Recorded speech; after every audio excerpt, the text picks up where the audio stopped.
Hello, and welcome to Conscious Curiosities, where we unlock the wisdom of the universe which lies within us. I'm Maria Luz, your host, a psychic medium, astrologer, and hypnotist.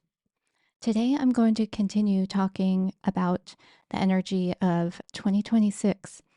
However, you may be feeling it, but we're still in the energy of 2025. So honestly, I'm having trouble moving us onto the energy of 2026 because it very much feels as though we're still wrapping up a lot of those very present energies from 2025. So maybe to give myself a little discipline and give you a true preview of 2026, I'll go through just what I think are the main driving transits, planets for 2026. And then I'm going to come back to this idea of what we're supposed to be finishing up before all of that really begins in earnest. So, you may have already heard me talk about this and other people. However, there is this Saturn and Neptune conjunction in the sign of Aries, and not only in the sign of Aries, but at the very first degree of Aries, the very beginning. And I think the estimates are that that hasn't happened in like 5 or 6 thousand years or something. So it's not something that can easily be predicted to say, what that will be like, especially given the configuration of all the other planets being in these kind of very infrequent positions. So we know it's a big deal. And that happens on the 20th of February. Now, I think last time I mentioned that the last conjunction between those two planets was in the sign of Capricorn and was in 1989. So that's just a little frame of reference. However, I have to caution that just with all the other planets and the difference between the signs, it's going to be different. The fact that it's at the very beginning of the zodiac. However, that is a frame of reference. So leading up to that, however, we will start feeling it maybe the near the end of this month because Neptune will enter Aries on January 26th, and then Saturn enters Aries on February 13th. And we know they have been in those signs for a little bit in 2025. That's when I was bringing up look back at the summer and see, what was going on because we had some previews of these planets as well as Uranus moving into the signs that they're going to be in for a very long time once they switch over this year. So that's all of that is happening in February, along with an eclipse in Aquarius where Pluto is sitting. Now, this is the first eclipse that we will have in the Aquarius, in the sign of Aquarius on the Leo Aquarius axis where the lunar nodes will be moving.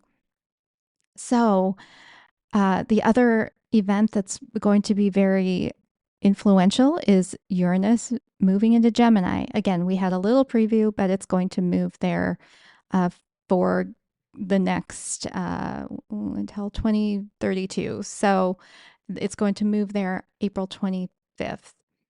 And then that's adding that strong air element to what will at that point be a very fiery energy from the two planets, Saturn and Neptune, being in Aries.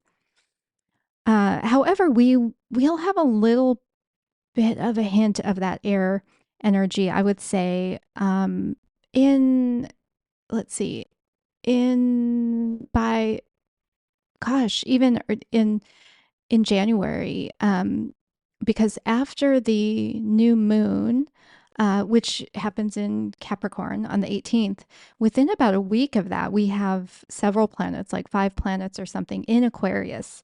So it's going to be very airy there with Pluto. So that may give us a hint of what is to come on a small scale.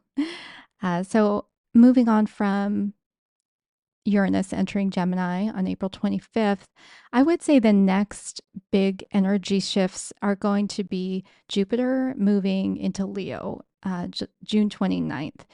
And that's adding fiery energy. Jupiter is fiery anyway, and in the sign of Leo, it's even more fiery. And Jupiter has been in the sign of Cancer for, by that point, will have been for about a year. And this is again in the context of the lunar nodes moving onto that axis. So all of these different points of emphasis are what guide me to want to talk about the prominent energies that I will be over the next few weeks. And so then there's a solar eclipse in Leo on August 12th. And again, we're in a lot of fire energy. There will have been probably a lot of things happening to the collective and personally with all of that fire and air energy on deck throughout the year. So it could be a pivotal point for either something personal or something in the collective. And then finally, the lunar nodes actually change signs on July 25th. And again, the eclipses can happen within a certain number of degrees. So they can even happen on that new axis before the nodes actually change over. So that's what we will be seeing this year. And then we have another partial eclipse. It's the last one kind of left over from the Virgo Pisces axis near the end of August. And and so I think all of those events that I quickly um, went through, and I think I'll put this list on my accompanying Substack post for this podcast episode. So you can go there if you want to have them. But I think that provides just a framework, maybe a roadmap for the more detailed description I'll be talking about. And so this may be a little bit of a longer episode. I've been doing pretty short episodes of late because I know people are super busy and there's only so much information that you can take in at one time about all of this kind of quick moving, chaotic astrological energy. So I just wanted to give that overview in the beginning and maybe put that written list somewhere that so you'll have it for reference. So now I'm going to go back and slow down a little bit and talk about Pisces because Neptune is at the very end of Pisces right now, and Saturn is getting close as well. And the lunar north node is in Pisces and will be there, as I mentioned, until the end of July when it moves into Aquarius. And so I wanted to bring up this idea about what we're feeling right now. So you people have been saying, "Oh, I feel like, I have these dreams and I want to get going. However, I also am not having a lot of the energy, or I'm also feeling this call towards stillness." And that is Pisces energy. It can be very tiring, but it can also allow you to have dreams and to let go of your boundaries and your structures. However, now that Saturn is, in particular, Saturn at the very end of Pisces, we're seeing the consequences of living with delusion in I would say, on the collective scale. And what that looks like is, for a long time, we've had this hyper consumeristic, hyper individual celebrity culture where, oh, if you buy these pair of jeans or underwear with, this celebrity's label and or you take this pill, or drink their wine that they're selling, you'll be like them. You'll have that life. Um, and that, of course, is a complete fantasy.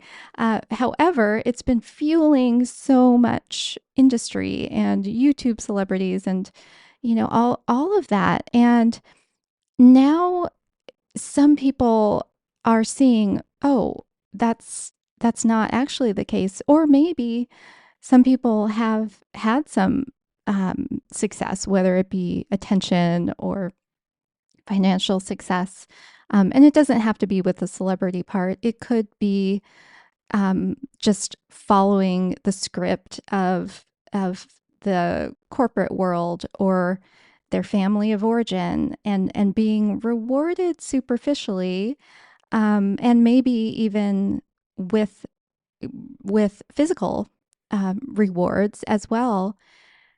But with that Neptune also in Pisces at the same time, and Saturn now getting to the end, we're having to face consequences. And Saturn is about consequences. So, and I'm not talking about like punishment for getting those things necessarily, um, unless you happen to buy them in a shady way or illegally, but more on the spiritual level. Are you still in integrity with your spiritual values, with what you believe it all means, why we're here? Are you still in integrity with that while you're um, living in this delusion, in this fantasy world, propping up these groups of people who need that delusion to give them comfort because they're not willing to go into the spiritual realm, into the what is the meaning of it all. How what are my like most prized values, and how am I of service, of deep service, not just writing a check, every month to um, this or that charity, which again is a good thing. However, it may not be your deepest calling to do that. There may be something else that you're called to share that's more unique and requires discomfort, requires you to get out of that fantasy bubble of, oh, what I'm doing is enough. These people are enough. This comfortable job is enough. Um, and ignoring that your soul put you here at this particular time when things are falling apart and we're needing a new sustainable way, a new compassionate way of moving forward. So, all of that is coming up in the collective unconscious because there have certainly been times over the vast history when we've erred on the side of something or other and then had to have a mass awakening and um, start over and redo it. And that's that unconscious feeling that's nagging at people now, and it's exhausting them because they may still have a lot of those. We're in Capricorn season. They still may have a lot of those achievement, external, legacy oriented goals. But Saturn is now showing us the consequence of those. And it's happening because once Saturn and Neptune move into Aries, it is this whole, well, Aries is your survival. It's our very initiating part of our identity. And so we are going to be learning, that's the Saturn piece, by doing, by experiencing. And with Neptune in Aries, our spirituality has to come from within. We can't buy it through a class or a religion. It has to come from within. So that is why all of this discomfort, this exhaustion is happening right now. So I will leave you with that, and I will see you again next week. If you are so inclined, I'm doing a workshop. It's just 2 hours. It's on Monday, the 12th, and it's on the big three in astrology. And it can just give you some info about these core components of your birth chart so you can really feel into your sun sign, your moon sign, and your rising sign. And those three are a great launching point if you want to learn the language of astrology as a way to help navigate your personal journey and understand what's happening in the collective. With that, I will leave you and see you next week. I wish you a wonderful day.